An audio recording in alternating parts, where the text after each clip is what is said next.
Bonjour tout le monde, bienvenue sur cette chaîne YouTube. Comme promis aujourd'hui, je vais vous parler un petit peu politique. C'est un de mes sujets de prédilection. J'aime beaucoup la politique au Japon, même si souvent elle est jugée inintéressante. Moi, je la trouve plutôt passionnante, surtout la politique de ces 70 dernières années. Alors la politique au Japon, c'est pas beaucoup d'alternance, c'est très peu d'alternance, c'est surtout un parti. Et c'est surtout un parti qui se maintient par différentes stratégies au pouvoir depuis sa fondation en 1955. Ce parti s'appelle le Jiu Minshuto, souvent abrégé en Jiminto. Ça veut dire en français Parti libéral-démocrate, souvent abrégé en PLD. Donc ce PLD, en fait, est un très gros parti qui va, si on le plaçait sur un échiquier politique correspondant à ce qu'on a en France, qui irait du centre jusqu'à l'extrême droite. Et ce parti était divisé jusqu'à présent en factions. Désormais, pour des raisons de scandale, etc., de financement, enfin beaucoup de problèmes, les factions ont été dissoutes, il n'en reste plus qu'une, mais les clans, en fait, existent toujours au sein du parti.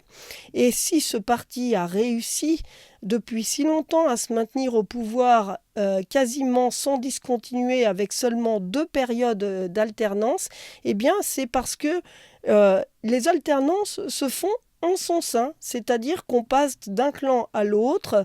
Le président un jour est plutôt de la frange centrale et un autre jour il est plutôt de la frange très à droite. Donc en fait il y a des alternances internes mais qui permettent quand même au parti de se maintenir au pouvoir. Alors il y a 2 périodes dans l'histoire où depuis 1955 le PLD n'a pas gouverné le pays. C'est au début des années 1990, entre 1993 et 1996 d'une part, et entre 2009 et 2012. Hormis ces périodes-là, ça a toujours été le PLD, avec des figures qui ont été marquantes en tant que Premier ministre parce qu'ils sont restés un peu plus longtemps que les autres. Je pense d'une part à Koizumi, qui était Premier ministre de 2001 à 2006, et je pense bien sûr à celui qui a été le plus long détenteur des fonctions de Premier ministre, c'est Shinzo Abe, qui l'a été à 2 reprises. Une première fois très brièvement, entre 2006 et 2007, et une seconde fois beaucoup plus longuement, entre fin 2012 et septembre 2020. Alors Shinzo Abe, en fait, a démissionné 2 fois, à vrai dire. Il a démissionné une première fois en 2007, après un an de pouvoir, à la suite de plusieurs scandales et de démissions en chaîne de ses ministres, pour des raisons, des scandales financiers, etc.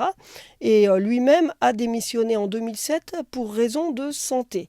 Et puis, il est revenu en 2012, après un échec de l'alternance au pouvoir entre 2009 et 2012, échec de l'alternance notamment dû au fait que l'opposition de centre-gauche qui avait pris le pouvoir à ce moment-là a quand même dû gérer une crise énorme qui est celle du séisme et du tsunami de mars 2011 et surtout de l'accident nucléaire de Fukushima, une gestion de crise monumentale à laquelle il n'était évidemment pas préparé du tout et que n'importe quel gouvernement aurait raté, sauf que voilà, c'est tombé sur lui et que donc en 2012, Shinzo Abe, qui était redevenu président du Parti libéral-démocrate, a repris le poste de Premier ministre à la suite d'une dissolution et s'y est maintenu jusqu'en 2020 où il a à nouveau démissionné, là aussi pour raison de santé, mais entre-temps, il a quand même fait énormément de choses. Il a été très visible sur la scène internationale. Il a changé une partie des lois de défense en réinterprétant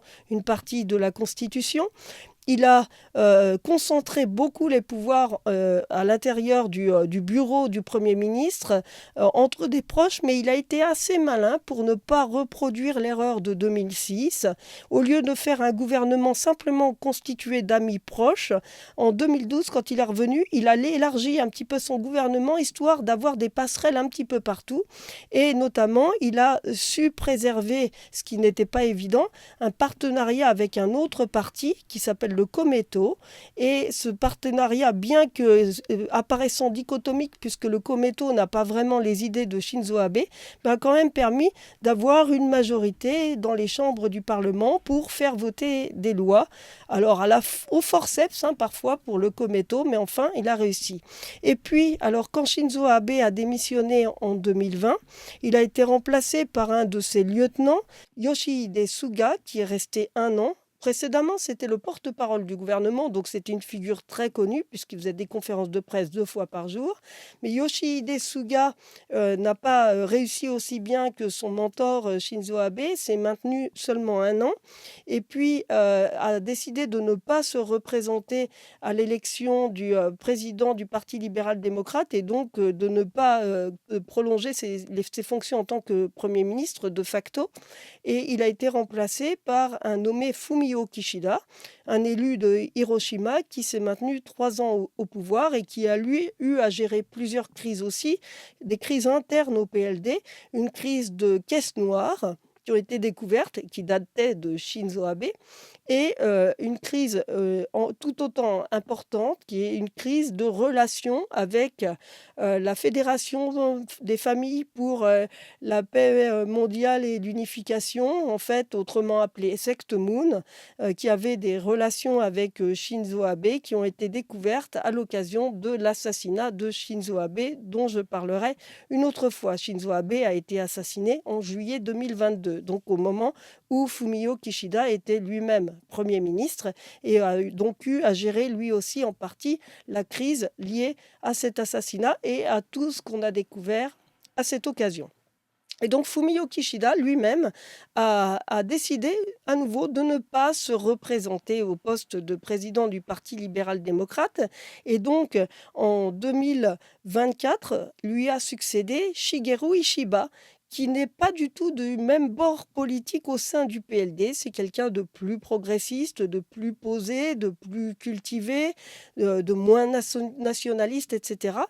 Et ce Shigeru Ishiba, il n'a pas eu de chance parce qu'il n'a pas pu mener la politique qu'il voulait. Il a été acculé, malgré lui, à dissoudre la chambre basse du Parlement 8 jours après avoir été nommé Premier ministre. Lui ne voulait pas faire ça, mais les clans du parti l'ont poussé à dissoudre la chambre basse du Parlement et, manque de chance, les élections ont été perdues, la majorité a été perdue et donc il s'est retrouvé sans majorité pour gouverner.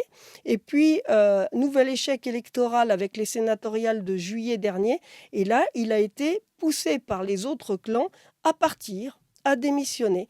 Lui ne voulait pas partir, il a résisté plusieurs semaines. Donc, en fait, contrairement à ce qu'on peut lire à droite et à gauche, il n'était pas obligé de partir, il n'y avait pas de règles qui faisaient qu'en cas de perte des élections, dont il n'était pas responsable d'ailleurs, il n'était pas responsable de la perte des élections, les électeurs étaient fâchés contre les caisses noires qui dataient d'Abe et le scandale lié à la secte Moon qui datait d'Abe aussi. Mais c'est lui qui en a payé les pots cassés et en fait les clans se sont ligués contre lui à l'intérieur du parti pour le pousser dehors, lui faisant pression sur lui de façon exécrable pendant des semaines et des semaines, ça faisait presque pitié à voir, mais en tout cas, il a fini par annoncer qu'il démissionnait un dimanche soir, il a annoncé cela, et donc des élections ont à nouveau eu lieu au sein du Parti libéral-démocrate pour choisir un nouveau président, en l'occurrence une nouvelle présidente, qui ensuite a été élue Première ministre, c'est Sanae Takaichi, dont je parlerai dans une autre vidéo.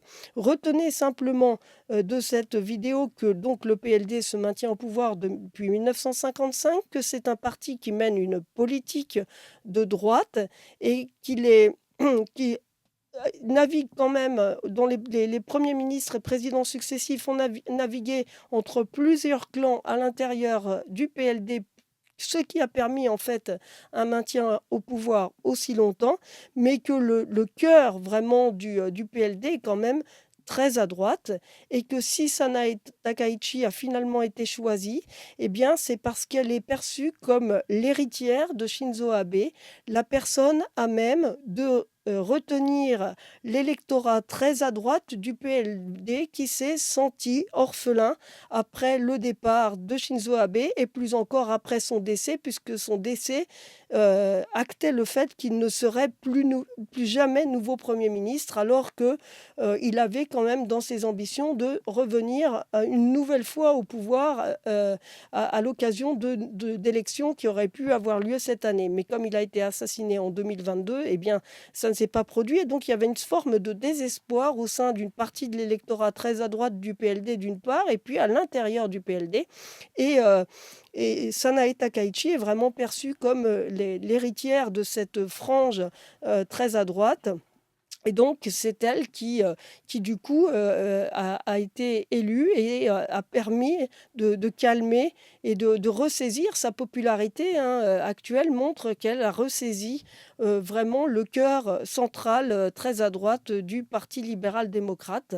Et donc, elle va mener une politique économique qui reprend les fondamentaux de ce que Shinzo Abe avait fait, une politique orientée sur l'augmentation de l'offre, des subventions aux entreprises pour investir dans la recherche et développement, donc des impulsions de cette nature-là, une sorte de quoi qu'il en coûte, mais en dépit du fait que le Japon est très endetté, en fait, c'est pas sa préoccupation, il suffit de lire ce qu'elle-même a dit pendant des années avant de devenir Premier ministre, ou ce que raconte tout son entourage depuis des années également dans des revues où ils sont des rédacteurs quasi permanents.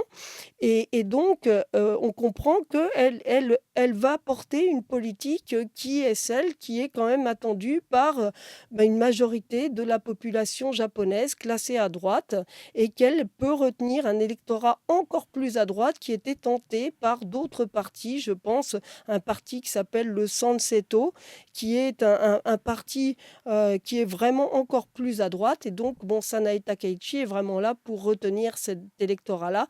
Pour l'instant, elle est très très populaire. Elle a quand même perdu une chose au passage, c'est le partenariat qui avait été noué avec le parti qui s'appelle donc Komeito.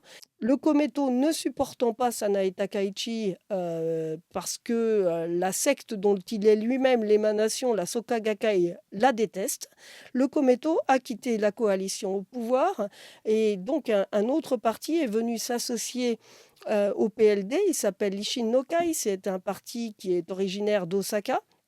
Mais ce parti d'Osaka ne fait pas partie de la coalition gouvernementale dans la mesure où il n'a aucun ministre au sein du gouvernement, c'est son choix. Il ne veut pas participer au gouvernement, il veut bien voter des lois au Parlement avec le PLD en fonction d'un accord qui a été passé, mais c'est un accord de coalition parlementaire et pas un accord de coalition gouvernementale. Petite nuance.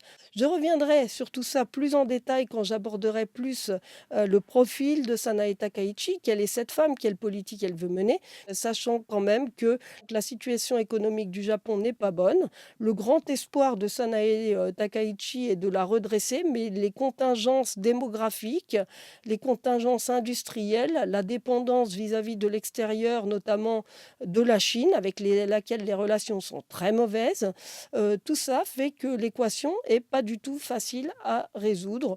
Je crois qu'on aura l'occasion d'en reparler dans une prochaine vidéo. À bientôt. C'est un peu compliqué, je conçois, mais j'espère que vous avez compris quand même. Et de toute façon, vous pouvez regarder plusieurs fois s'il y a des passages que vous n'avez pas saisis. Merci et à bientôt.